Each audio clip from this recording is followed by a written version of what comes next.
Okay, Jack, we've officially taken like a massive step. Huge step, actually, yeah. Got a poster, got our soundboard, we got the new mics. Well, big shout out to the 4LR podcast. We did a collaboration with them not that long ago. I know the boys from school. And for some reason in Western Australia, all of these particular mics by Rode, they're all sold out. They're sold out everywhere. The only way you can get them is either being shipped from Rode, which is like late October, I think. So yeah, I was asking them a few questions because they have these mics, and they went and said, we have spares. We've got 2 in our closet. You can use them. So that was so nice of them to actually do that. So really appreciate it, boys. They've been doing that podcast now for 4 years. 4 years. That's impressive. Like I saw them on their Instagram. They were basically celebrating 4 years together, and they were all dressed up. 4 years is impressive because like we've only been doing it for like 3 months now. This is our 4th month. 4th month, yeah. 4th month now. Yeah, I mean, but to think about it, man, we've come so far already. You know, we started off with just 2 cameras. My camera was terrible. It cuts off every 20 minutes. Now I've got to use my phone. And then we had that desk from IKEA that had one leg that didn't work properly. That's your third camera now you're looking at. Yeah.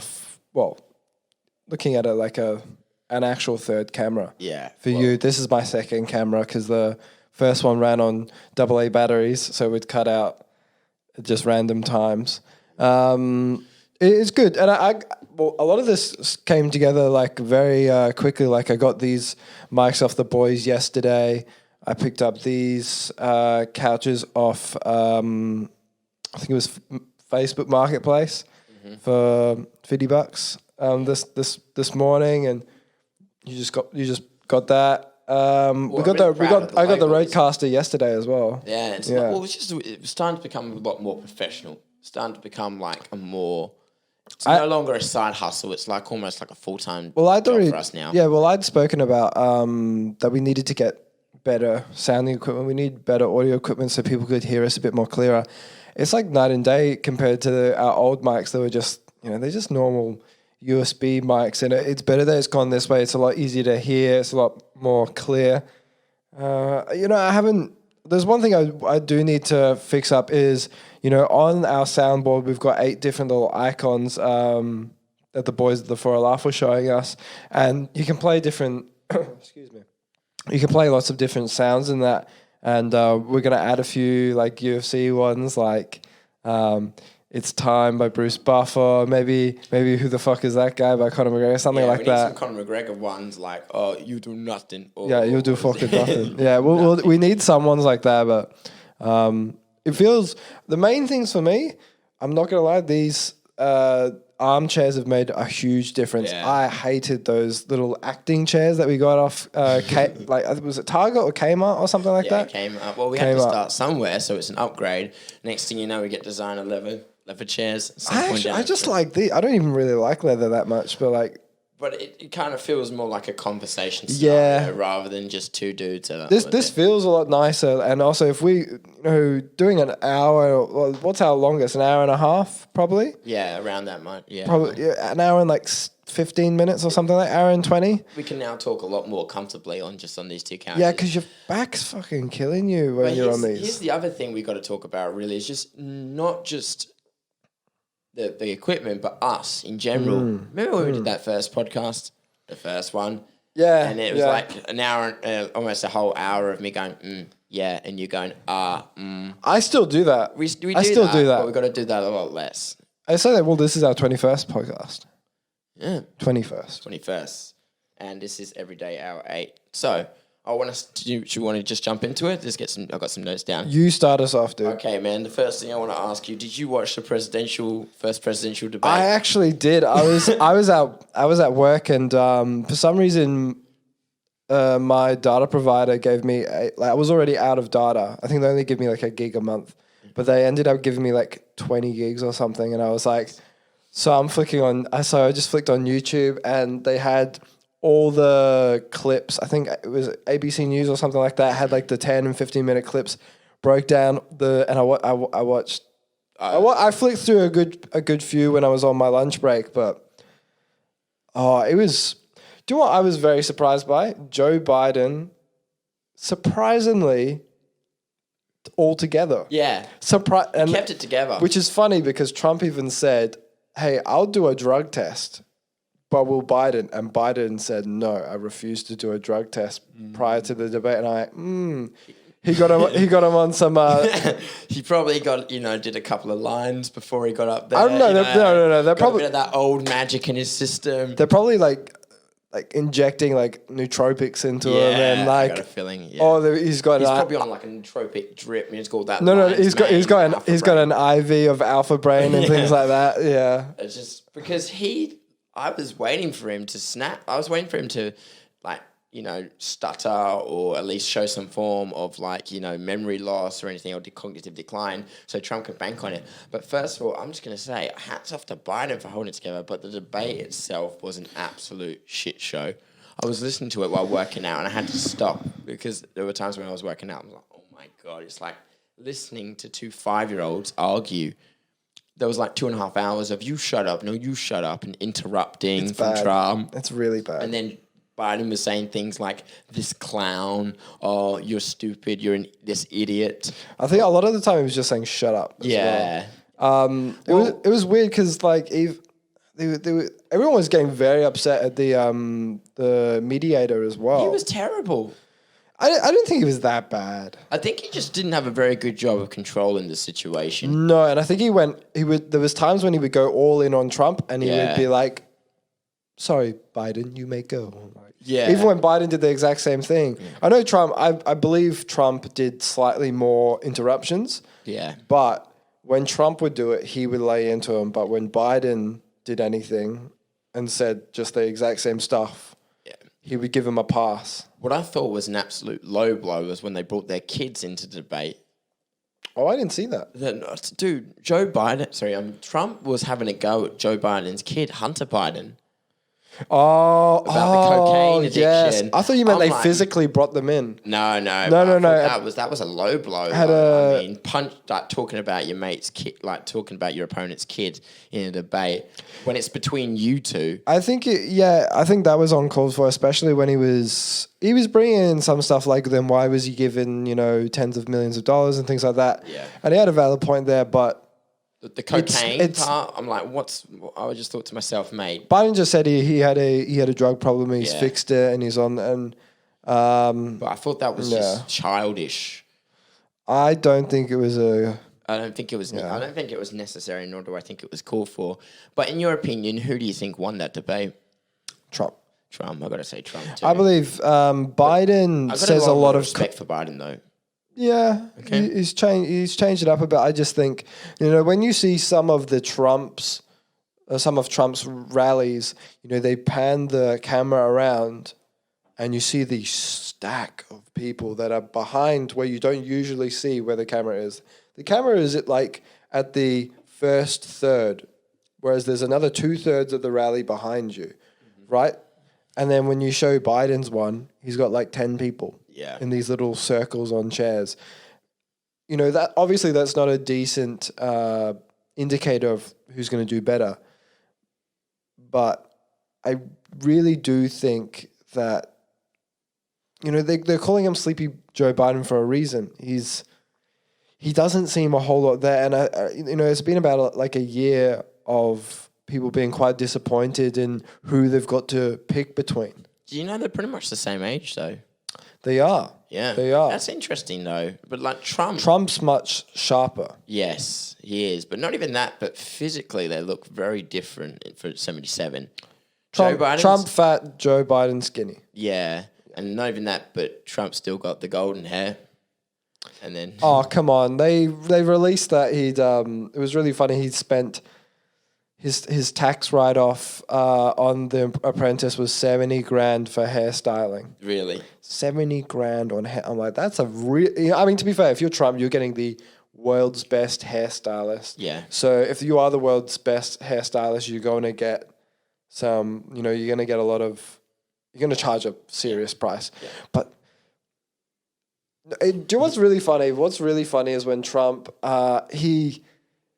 He brags about how much tax he doesn't pay. Yeah. Like when they said, he showed he only paid $750 or something like that, and Trump goes, yes, but that makes me very smart, very, very smart. Well, I got to question how he does it though. I mean, like if he's got that much money and pays that much tax, he paid very little in federal tax. Curious how he did it.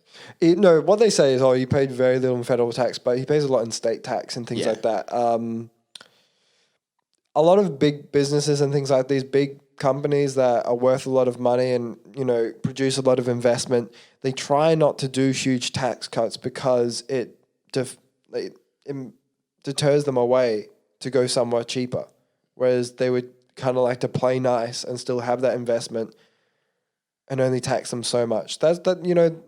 A lot of these, billion-dollar companies and billion-dollar industries, they don't like it when the government intervenes because it can deter them away and then they lose that part of their economy. So there is that, and it is I'm not going to pretend that we're very politically minded, but we're not really. I mean, and it's not really. It's not. Yeah, but it's more fun. It's some fun. But the reason why is because I was young. I was only in year 3 or year 4 when Obama was first elected when he was first elected as president, and then he served 2 terms. Never really paid much attention to American politics. The year when Trump was against Hillary Clinton was in 2016. That was in our last year of high school. That was when I started listening to and trying to get involved because, I knew that Trump was a celebrity and I knew that Hillary Clinton was Bill Clinton's wife. So I started listening to it really. And then that's when I started getting involved, and I like to follow it just to keep, because it's a fun thing to can be a bit interesting thing to follow. You know what I mean? Because at the end of the day, they are leaders of probably one of the biggest countries in the world, and they have such a power on a global scale. It's important to understand who they are, what it is they're trying to run for, what it is they're trying to change. So that was what first got me involved. But all I got to say is, man, that guy's a lot of fun, Trump. He's a lot of fun. I don't think there's ever been a politician in the history of ever that's had this much controversy, this much news around, negative publicity, and negative around him. Yeah. I don't think we've ever had. I don't think Australian politicians or a Australian politician, maybe Gough Whitlam's ever had this kind of popularity. You get what I mean? I'm not comparing him to Gough Whitlam, but I'm just saying in terms of the attraction that's just revolving around one man is just so high. You know what I mean? Because if you think about it, when Mitt Romney and Obama were up against it, so who did Obama run against in his first term? Can you remember? Was it Mitt Romney or was it? No idea. It was when I was in primary school. So it was a long time ago. It was a really long time ago. Yeah. Anyway, what I'm saying is he's one of the most looked at politicians ever. He's the first celebrity. Well, not the first celebrity politician, but he does sort of show. Because Reagan was a celebrity politician as well. So was John F. Kennedy. Yeah. What was interesting? No, actually, no. Something just popped into my head. I remember when Obama was president when I was in primary school and middle school, and I really liked Obama as a kid because I was like, that guy plays basketball. He's really good at basketball, because he would make all these basketball jokes about the Chicago Bulls and things like that, and that's what I remember, and that made him a little bit relatable. Just because he liked basketball, I was like, yeah, all right. Yeah. What was funny? Trump got coronavirus. Very funny. After we posted it, and mind you, I think we were a bit quicker than even ABC News and things like that, actually, because we saw it on Twitter. Yeah, a lot of Trump's news comes out of Twitter. Posted on Instagram, we got followed by a lot of Trump accounts. Really? And one of them was Trump.has coronavirus. And the entire Instagram was dedicated just to memes about Trump getting COVID. You called coronavirus a hoax. How do you catch a hoax? Oh my God. To be fair, funny. But he's now in hospital right now with the First Lady. Yeah, so because she got it as well. So I was just like, Trump's got coronavirus. They just left Melina out of it, really, pretty much. Yeah. POTUS and FLOTUS are in hospital. Yeah, very weird. Very strange. I didn't see that coming. I didn't see it coming, but I saw a video of this morning of Trump. He was talking on Twitter as he usually does, and it was a video of him saying, and he was looking a little bit worse for wear, but he was saying, I wasn't feeling so well, so we got sent to hospital, but we're doing really well. And some of the therapeutics that have been given to us, they're quite frankly, they're miracles. They're miracles. What's the hand gestures he does? Quite frankly, he does that a lot. He does this. Miracles. Yeah, he speaks a lot with his hands. Well, one thing I got to bring up, man, it's just like this. I don't know why, but according to a lot of people, this is the symbol of white power. And I'm like pretty sure that means okay, because it's always been okay. And not only has it been okay, it's always been what's the game? The circle game. I know, but it used to be called something else. Really? The asshole game? I heard about the asshole game, but I never knew you called it an asshole or you did that. I knew you go like that and you go, oh, you looked there and you get to punch them, right? I never knew you put your finger in and that means you don't get it. Well, I never knew that. Put your finger then if you can't look at it. Exactly, but like people would be like looking at you like this, and then you would look down, and like your mates would be doing it in high school and shit like that, and then you get a punch. Yeah, well, some guys would get in trouble for doing that. I mean, some people would also hit them in the dick. Yeah. Sack tap. Sack tap. That's Those a good good one. times. I remember that.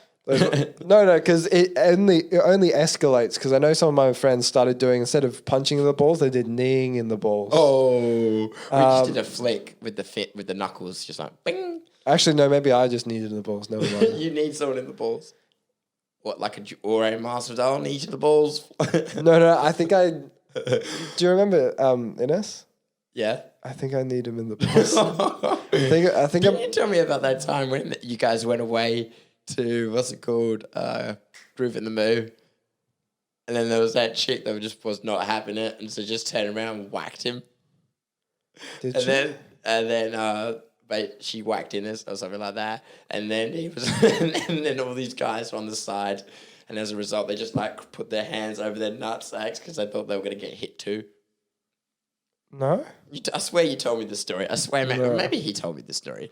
I think Ines told you the story, not me. I wouldn't know. I thought it was funny. That might have been the festival that he went to the year before, because I went, yeah. I see. No, it must have been a story. So did he whack someone by accident? No, he got whacked. Oh, he got whacked. He got whacked in the nuts. It was like a straight shot to the nuts too. No, I was there. No, man, I remember. Yeah. She went back like this, bang, and hit him in the nuts. And to be honest, I still don't know why, but funny. Little dicky flicky, you know. It wasn't a dicky flicky, dude. It was full. It was full knuckle. It was full, just bang. Festivals are back though. Festivals are they? Come back. Well, I'm pretty sure the government's pushing to get them back for next year. Right. I know they're doing a lot of like smaller festival stuff. Perth wise, we know that. Well, I know that Seasons is coming back. Seasons at the end of the year? Yeah, I think it's going to be I think the New Year's Eve party for Seasons is going to be back. Right, okay. But I don't think we'll have Origin just yet. But I know I've got a feeling Seasons will go on. Some of these festivals like that, I do. I miss those types of festivals. Yeah, the truth is, I've never been to one of those like pop-up bars. I've been to sort of for an hour or so, but I've never really was like about that, you know. I've been to some. They're pretty good. Okay. They're pretty good. I would recommend. How did we even get here? We went from Trump to festivals. We just got to keep the conversation flowing. Well, there's a couple of things I also wanted to bring up. Okay, what's up? I know this is the everyday hour, but, you know, we pick and choose the things we want to talk about and the gossip we want to talk about because there's just so much to cover. Mm-hmm. But one thing I really, really want to talk to you about is Conor McGregor and Poirier. So I'm sure you know a lot of information about this, but apparently Conor released DMs, right, of him and Dana chatting to each other. And basically he's saying, yeah, I want Poirier. And then he put Dana said no, or he didn't give it to him. And then as a result, Dana also lied to everyone and said that, Conor didn't want Poirier. But now it kind of shows that Dana's different. But also one of the other things is just shows that some people, like Conor just has the power to message Dana through Instagram. Like, this is an Instagram message they sent to him saying, yeah, I want. He was very upset. Yeah. He was very, very upset, I'll tell you that. The thing is, like, Conor's gone in a matter of weeks from wanting to fight Pacquiao to wanting to fight Poirier. People shouldn't sleep on Poirier right now. We watched his last fight against Dan Hooker, and that was a war. Such a good fight, That was a great fight, yeah. So, I mean, I got a feeling really now that Poirier, if he were to fight Conor, he'd give him a run for his money. But I don't know. Is this going to be... Because I believe that Conor wanted to fight Poirier for a charity match, and it wanted to be unsanctioned by the UFC. And now Dana's like, okay, well, we'll give you the fight, but it's sanctioned. Got to be sanctioned by the UFC. The reason why he was upset about that was, one, he said, "Oh, don't leak DMs." Conor says, "Well, I wouldn't have to leak these DMs if you weren't talking shit and saying, that I didn't want to fight." When he said, he clearly put his name up and he didn't turn down the fight. What sucks now is that isn't a healthy relationship with your so-called boss or promoter, and especially in the UFC, because it does not go well. Yeah. We know that with Tito Ortiz and things like that with Dana, it never goes well. Don't have a feud with Dana. It's going to make it rough for you. Yeah. But Conor McGregor is such a big draw that it can sort of negate some of those bad effects or that friction. Conor wasn't getting a fight because he was the biggest draw, and nobody wants to waste their cash cow on not having any crowds, right? Especially if it's not in Dublin or Las Vegas, somewhere huge like it was when it was against him and Cerrone. So that wasn't a good... that was a huge factor to bring into this mess. Now, Conor then reaches out to Poirier and says, "Look, I'll offer $500,000 for us to have a charity match. I'll fly you to Dublin myself with my people. We'll have a fight for charity. It'll all go to Dustin Poirier's charity that he often supports, which is the Good Fight. That's what he always sells off all his fight apparel and all his gloves that he wore, and he signs them, sells them off for charity. Makes a lot of really good money. It goes to hospitals, and he's a very nice guy. Now, Conor puts that forth. Poirier instantly agrees. What was interesting was Poirier agreed to either lightweight or welterweight. He does not care. Now, Dustin Poirier's never fought at welterweight. Now, Conor McGregor and Dustin Poirier, too, looks likely, because now Dana White then offers Conor McGregor and Dustin Poirier the actual fight, which is very strange that it's now materialized now. Still works out. Poirier has actually agreed. Conor was supposed to give them his decision by the end of the day, which was yesterday. And we still don't have any news left. So I don't know how that goes. He could be trying to work things out, because I don't know how that works with the fight versus Manny. Because the fight against Manny that was supposed to happen in the Middle East was supposedly confirmed, but then a lot of people in the Middle East were saying, actually, this is not true. A lot of people don't really want to work with Conor because of the things he said about Khabib and things like that. Yep. So it's very weird, because also that poster that Conor put up saying him versus Manny in the Middle East was going to be in 2021, and they'd actually told him, you have to take it down or else they're going to sue him. And he eventually did take it down off, social media like Twitter. It's a very strange time, because you and I love Conor McGregor, and if there was any show that we wanted to go and watch live and fly out to in America, it would be a UFC main event, Conor McGregor versus fucking any opponent. Really don't care. So it's really great that we've got him back in the sport, because he retired because he was very frustrated about not having any fights presented to him, or not getting that rematch to Khabib that he was supposedly promised by Dana. But it's also bad because will they have a crowd by then if this does materialize? Well, it depends where the fight's going to go down. I mean, it could be a fight island. Could be a fight island. I mean, the issue is really whenever or not how much. Well, we know that it's going to be a sell view pay per view, right? It's going to be millions and millions of money. But one thing we got to understand is Conor wants a crowd. You know, he loves it. He loves being there. He loves just being in the stadium. He loves it. He wants it to be a spectacle for the people. You know, he's not the kind of person who would really want to fight in private because obviously if he did, then he would have fought by now and not retired. Although he did do a charity boxing match in his old gym. Okay, fair enough. That was, I believe, last year. Yeah. Yeah. Well, the other thing we got to count out now is that how far Poirier has come since the last time he's fought Conor. He's had multiple fight of the night bonuses. He's had some absolute record-breaking fights. You know, he even gave Khabib a run for his money. There was interim champ. Yeah, there was even at one point where he almost beat Khabib if he just didn't. He was even said it at the end. Got stuck in that guillotine shot. Yeah, and he just was questioning. He was saying to myself, I'm just beating myself up because I didn't know I didn't pass the guard. And, you know, so Poirier, and then he put on the fight with Dan Hooker. That man is durable, and he's fought against Justin Gaethje, and he's beaten him. You know, he is definitely one to keep your eyes on. And if he were to fight Conor's in trouble, and I reckon a fight like that will go the distance.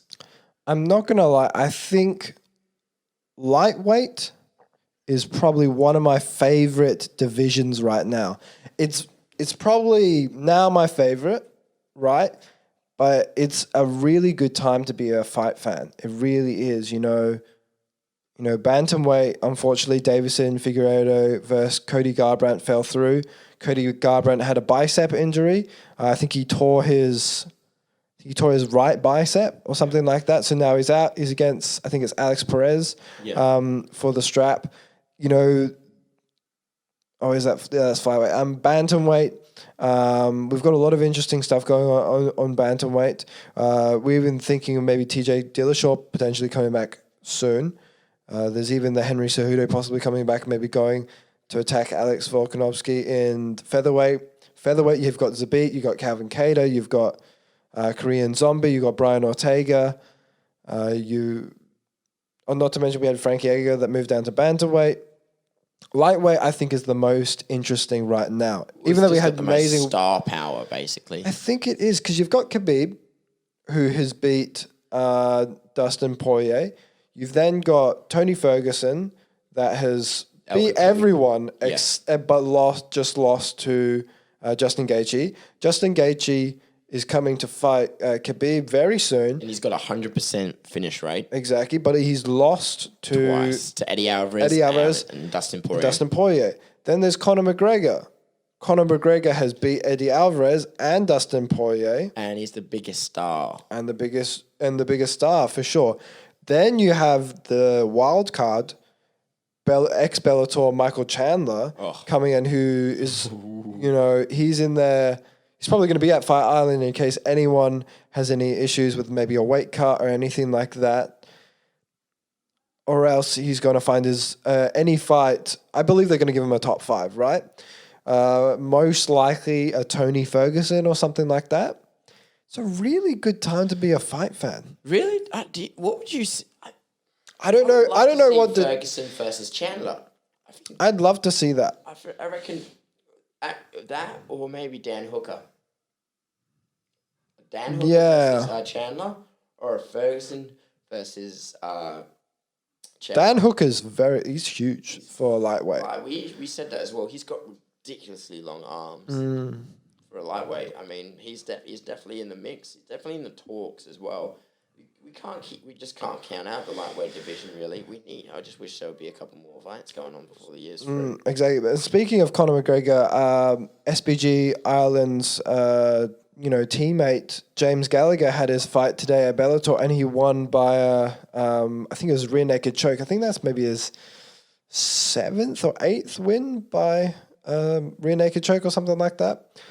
Mad. So he's on a 4-win win streak now. So very, very interesting. I think he's going to now, what he actually asked in the interview was, give me the belt. The belt's mine. So he's coming after I'm blanking on the name. Sergio Pettis. Oh, okay. I think he's coming after Sergio Pettis. That'll be a really interesting fight as well because they're both very good on the ground as well. This is going to be a really excellent fight that I'd love to see in the future as well. Bellator has stepped their game up with a few fighters now. They've started to sign on a lot of new talent rather than having aged veterans from the UFC. They've probably passed their prime. Yeah, they want stars of their own. You know what I mean? And I think they're doing a good job. They're going to get there. They're doing a good job. They're signing on a lot of people that could even go to the UFC. Yeah. Right, but they're signing them on to Bellator and they're building up their own talent stock rather than taking whoever jumps out of the UFC because they're on a little bit at the end of their career or they're an aged competitor. Yep. So that's an interesting thing to note as well. Now, we've just been talking about fights we want to see right now, but the main attraction that everyone is talking about right now within the MMA news world is Israel Adesanya versus John Jones. Those two have been at each other's throats on Twitter lately. Like, John Jones has basically been having a go at Adesanya basically after his win.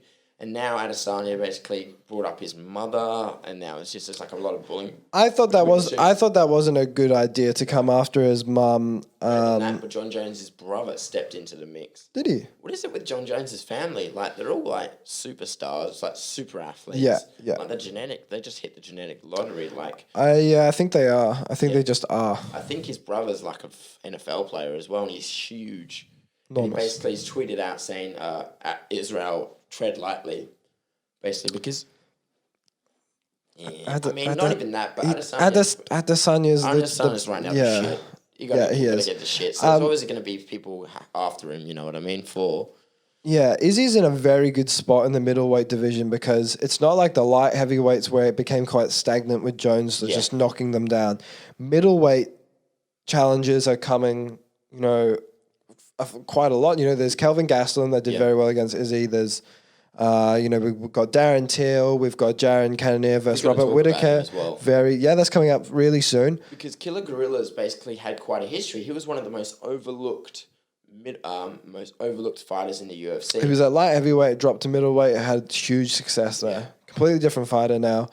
It is a very interesting fight for Whittaker versus Cannonier, and it looks like the one that does win fights Izzy. But the weird thing that came out was Dana quickly said, Izzy versus Jones is the fight to make. Yeah. Now, should that materialize in 2021? We don't know. It is what Israel wanted. He said, I imagined us fighting in 2021. Do you reckon if it were to happen, I believe that Israel Adesanya and John Jones would have to fight at light heavyweight. It would be a 205. A little bit of a jump, but the thing is, Jones is trying to move up to heavyweight. It doesn't quite make sense with his goals right now because he's been wanting to go to heavyweight for years and years, and now he looks thick. He's a thick boy now. So I think it's a weird time in his career to start going that route. Would I tune in? Hell yeah, and I Jones vs. Adesanya, I believe, would be one of the greatest pay-per-views ever. Oh, yeah. I think it would be very much in the realm of McGregor figures.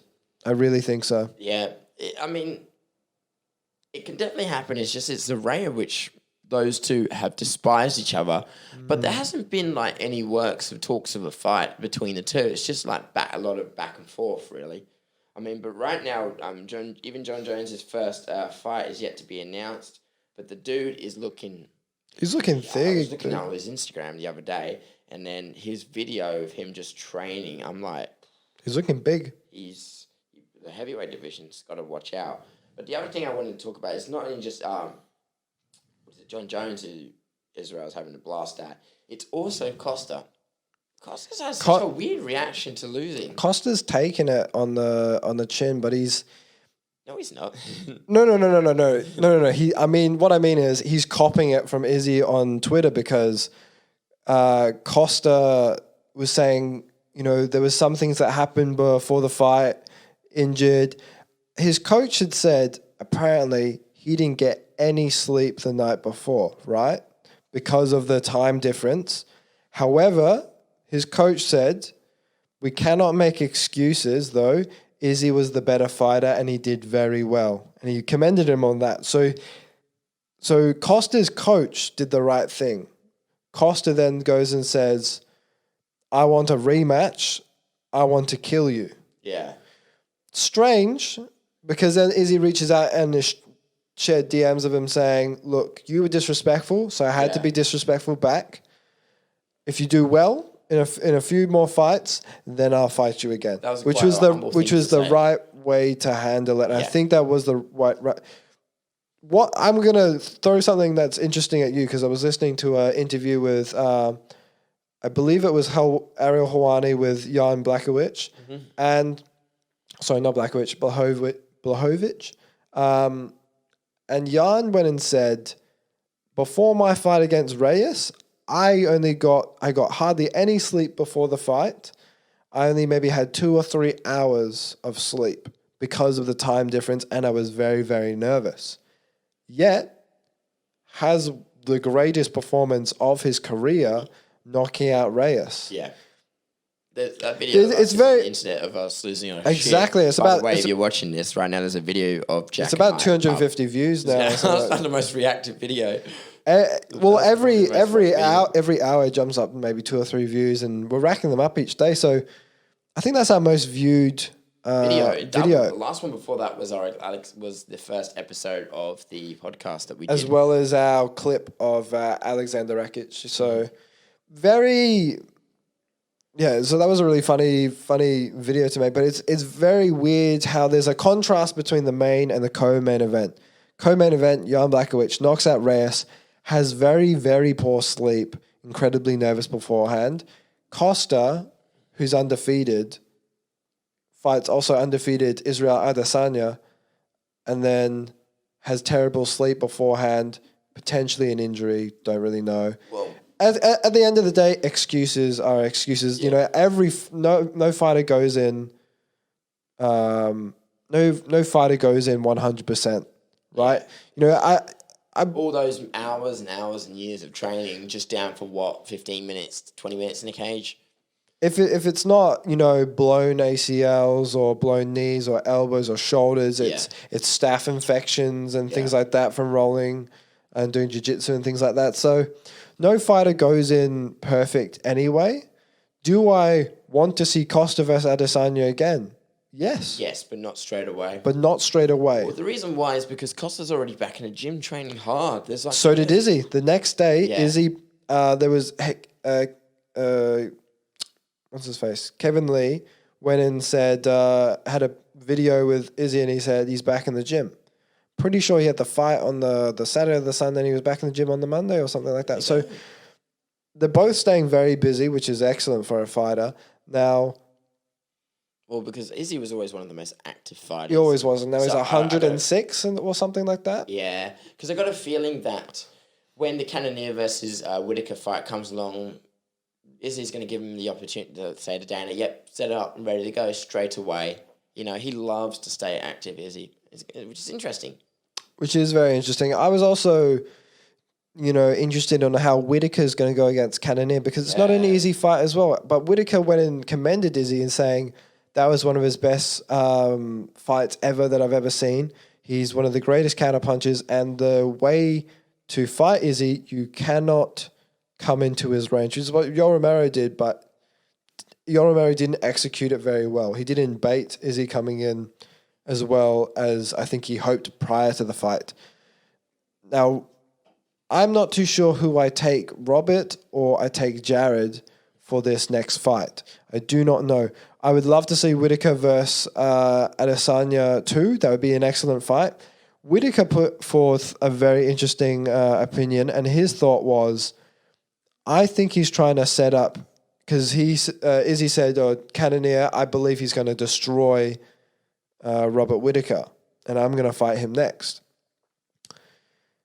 Whittaker goes out and says, then, I think he's trying to push that because Cannonier is most likely a better matchup stylistically than Whittaker versus Izzy, just because of Whittaker's pressure and his wrestling ability.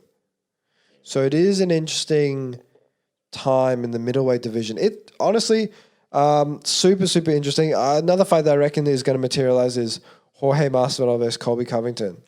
That's an excellent fight to see, and that has to be a pay-per-view. It can't be a fight. It can't be a fight night. It can't be a fight night. Don't make it a fight night. Make it a pay-per-view. Make it a pay-per-view. Maybe even give him a belt as well. King of the shit talk. No, just not making belt. The BMF. Put the BMF up. Just put the BMF up. Just throw that out there. Or the battle for America. The America's champ. True. Or fly The Rock out to Fight Island or some shit like that. Yeah. Send his big bald head out there. Well, did you know that what's his name? Colby Covington was actually at the presidential debate. He was. I saw a picture of him in the background. Actually, Colby was in at one of the debates. He was at the debate, but one of Trump's rallies, Jorge was at. Really? Yeah, and Jorge was at that, and it was really funny because Trump calls him out and says, "Look," and he pointed out Jorge and he said, "Oh, he fought that young he knocked out that young superstar in what 1-2 seconds? Did you even get paid, Jorge? Can they pay you for 1 or 2 seconds or what?" It was hilarious because Ben Askren changed his name to in quotes young superstar on Twitter because he's like, what is he, 40 or something with a bad hip? He's 40s and he doesn't fight anymore. Well. Yeah, well, there's one other thing I wanted to bring up. This is shying a little bit away from, shying a little bit away from MMA, even though it's because it's the MMA. To be fair, it is the everyday hour, but because we didn't do an MMA hour, we wanted to mix it up a little bit. So it's the every MMA hour. Yeah. Anyway, so there's one thing I've been watching lately. Have you ever heard of a TV show called The Boys? I haven't, but I know what it is, but I haven't watched it. Yeah, me neither. But it looks really. Did you watch it? I started watching a couple of episodes. Wait. Have you watched Dark? No. Oh my god, dude! You're mad. Why can't you? I'm sorry. Why can't you finish a TV show then move on to the next? Why do you do this? It just came out too late. It came out too late, dude. I'm a little You haven't got any spoilers. Yeah. I know, but you haven't got any spoilers for Dark or anything like that. You don't know what the ending. I haven't told you. Why can't you finish the TV show and then move on to the next? I don't know. Just something about it. I wasn't interested in watching it anymore. I needed something new. I don't know. Look, at the end of the day, will I finish it? Probably not. But right now, the reason why I was talking about The Boys is because it's a TV show that everyone's talking about right now. Amazon has now got a card in this streaming service.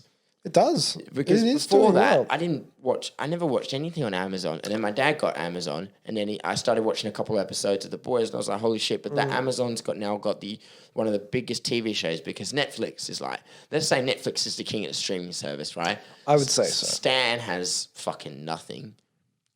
Amazon now has a card. Stan just had American. It's Australian. It had Friends and things like that. Yeah. That you had like the old kind of school ones, or How I Met Your Mother or something like that. Yeah, and Disney had The Mandalorian.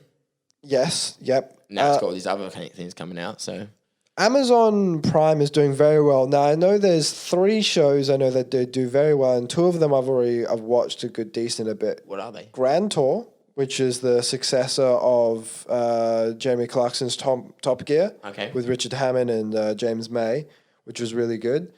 And another one that they had was Jack Ryan, which was it was a John Krasinski who. Did you watch that? I did. I watched a few episodes. Now I haven't finished it, but I thought it was pretty good. Yeah. I want to watch the Boys though. Yeah, I've been watching clips of it on YouTube and things like that. Yeah, but it's not. I mean, this isn't really much spoilers, but the story behind the actual TV show itself is so good because you know what it's about, right? You know it's about the superheroes and the public loves them and everything, but really they're actual douchebags and all that, and they're money hungry, power hungry. I honestly I've seen some parallels to some of the DC superheroes and that, but I've never seen. I don't know what the plot is at all. So you got a guy called Homelander who basically is the Superman. He's a douchebag. That's the extent. That's the maximum amount of knowledge I know about this show. And then you've got basically their own Flash called A-Train. Right. And then basically you've got like a Wonder Woman called Maeve. Uh-huh. And then you've got like a young, like Aquaman. I can't remember. I think he's called Deep or something. Okay. And basically it's the storyline is when a guy is a regular Joe and all that, you know, he loses his girlfriend because one guy, one of the superheroes accidentally kills her. And then basically he wants revenge on the superheroes because they can pretty much get away with anything they want. And then it just shows that how they try and deceive the public into getting more power. And then there's a guy called Billy Butcher who's out to get Homelander because I believe that he raped his wife. But you find some more things about it down the track. There's a lot more to the story. But I just like it because it's a very, again, uncensored. They're trying to make it realistic. They're trying to show, like, what if, you know... Because if you have that much... There's a saying, absolute power corrupts absolutely. So it just shows that what happens when all these guys have too much control, and if it was in a modern day society, and there's just some moments in there that are just like, whoa, will make me laugh. And then I've got to tell you this right now, this is true. I've just saw this clip on YouTube. Somebody sent it to me, and I thought it was absolutely hilarious. So it happened on one of the most recent episodes. Not to give too much context, but they're in one of these like facilities where they capture superheroes and they lock them up. And then this one guy's talking, and all of a sudden, like this thick piece of rope goes around one of the guy's necks, and then they try and get it off his neck, and then they realize that it's like starting to curl back like a snake, and then it goes towards someone, and it goes up someone's leg. Did you just put two and two together?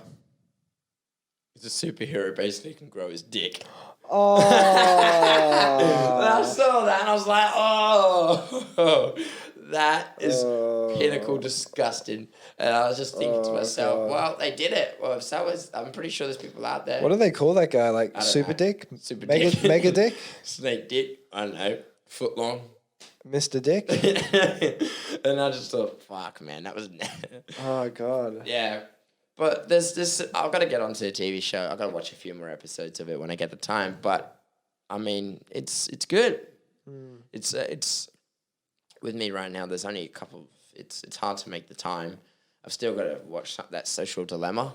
I haven't watched it yet. Everyone's talking about it. Everyone's talking about it. I do want to... I just know that it shows like the negative effects of social media and things like that. I know last week we said we should watch it and then come back, but neither of us have watched it. No. I think we should watch it when we do get the chance.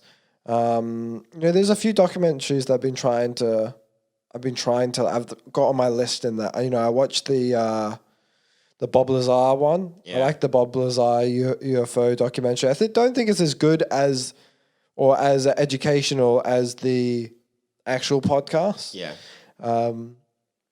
But it is a good documentary, but they do make it maybe a little bit too dramatic. Yeah. Well, let's actually talk about that, for example. Okay. What's your whole take on the whole aliens thing? I think you would be foolish to think that a very vast and extremely large and an infinitely increasing universe would not have other intelligent life in the span of the how many years the universe has been around outside of us. It would be very foolish and probably quite humanly self-centered to think that we're the only thing half decent intellectually out there. I think that would be silly. Are they more advanced than us? I don't know. That's the most scariest thing, though. Because if they're that more advanced, how long they got to be around for? Did you listen to the Bob Lazar one all the way through? Didn't, but you have to, dude. You have to, because I wanted. I watched parts of it though. I think I've listened to parts of it. You have to listen to it, dude. It is the most compelling form of evidence that UFOs exist. So educate me. Tell me what is the most compelling form of evidence? It's Bob Lazar's story where he used to work at first he was producing cars with jet engines, and he was doing all kinds of wacky stuff. I think he used to go to MIT and things like that. Mm-hmm. And then he's then offered a position at a base in order to have a look and deconstruct and even maybe reconstruct some of the some of the machinery and things like that there. And, there's an element called, I think it's what was it, 115 or something like this. And he says that the spaceship or the saucer-like machine that they had there was so advanced that there's no way that any other country could have produced it except something that was otherworldly, because he said it was not something that produced propulsion or something like that. It was something that would alter a gravitational field. So it would be able to go very quick in a very short period amount of time, but also slow down in a very short period of time. And it was almost as if light bended around it and things like that. So they said that they'd recovered them, and they recovered something like, 7, 8, 9 of them or something like that. It's such a compelling story because Bob then actually, he was very fearful of what this was and how someone could discredit him or most likely kill him for the stuff he knows. So he then reached out to some reporters, and he was initially anonymous, having a lot of, spilling a lot of knowledge, a lot of wisdom on the things that he'd seen and how this is 100% proof. And, I don't really care if you don't believe me. The only reason why I'm telling you is because I'm very fearful for my life. And he stayed anonymous because he didn't want anyone to know. But there were some interesting things that happened to him during that period of time, like one of his cars was damaged and things like the windows broken and things like that. And, he thought of that as warnings by, the government that, don't say anything further. Now he then went more public, and his story has been around for about 30 odd years or something like that. He's still breathing? He's still breathing. He's still breathing. Like, if you had known that much information, right, do you really think the government will want to keep you around for that long? I think because he went so public at the right moment of time that they couldn't get rid of him, or it was incredibly sus. And I believe he doesn't like to go on too much detail anymore because it's like hitting a dead horse, or what is it called? Beating old, I don't know. Whatever the phrase is for that, but they even tried to discredit him. They said, you didn't go to this lab. And then he showed stuff. He was like, no, I literally filmed myself walking through, and I knew where everything was, and showing that he knew exactly where it was. And actually, I do have my credentials that I was there. And they said, no, we have no credentials that you were ever here, nothing like that.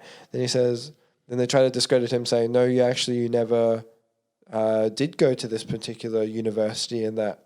And he went, well, I did. Otherwise, you never would have employed me, or things like that. And he was showing, and there were people that worked alongside him and things like that.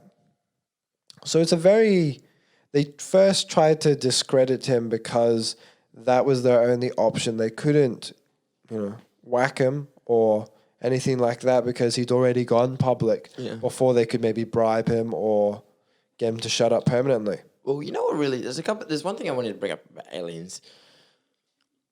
We know that the stereotype for it is a little grey or green man with a massive head and black eyes. How did they first come up with that stereotype? To be honest, I don't really know. I don't know where it's been around for a long time. It probably came from a cartoon or something like that, and it's probably not bad propaganda for you to think aliens are like that, and so you're like, oh, really? They're going to look like little green men, like, haha, aliens don't exist. It's quite an easy way to discredit even the concept of other life. I don't know where it came from. It's probably a cartoon or something like that, and then it's been, exasperated and exaggerated from then on, but even flying saucers and things like that. Yeah. But even those clips that the Pentagon declassified, I think there's like three videos or something like Yeah. that of those. Like an object, and it's like tilting in the air, and then Yeah. taking off an insane speed. Like, Yeah. like defining the laws of it. To be honest, what I think about is if it goes that fast, the amount of G's that would be insane. Yeah. What could even survive a trip that quick? Yeah. So it's very because you're already when you're an astronaut, you need to train yourself for. I think the max they go is maybe 9 Gs or 10 Gs or something like that, and they're forcing blood into the head. Even those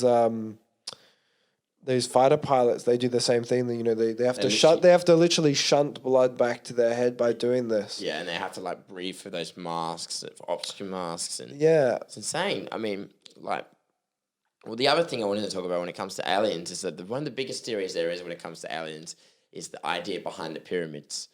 Like the reason why, the pyramids are so fascinating is because to this day we still can't figure out how they built them and how they were so mathematically correct in a time when, the word algebra or word like geometry or any of that sort of mathematical terms wasn't even invented yet, or any theorems were invented yet, and they used copper tools, these giant stones that are made from a quarry that was like 30 miles away. They didn't have any wheels. They're about like 2,000 tons each and things like that. And they would literally have to get people to carry them, and they found out if it would just took a while, if you could just place 10 of these massive stones, it would take you like at least a year just to get them there, and that how they were so perfectly cut.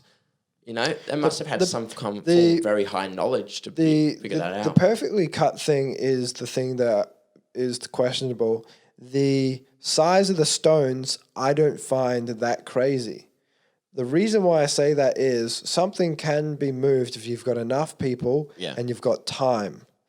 What was interesting was, have you heard of, what is it called? It's called the Sphinx-Erosion hypothesis. Have you heard of that? No, I haven't. So the normal archaeologists and Egyptologists believe that the Sphinx was about 3,000 years old or something like that, right? And then actually other alternative Egyptologists and that had actually, and even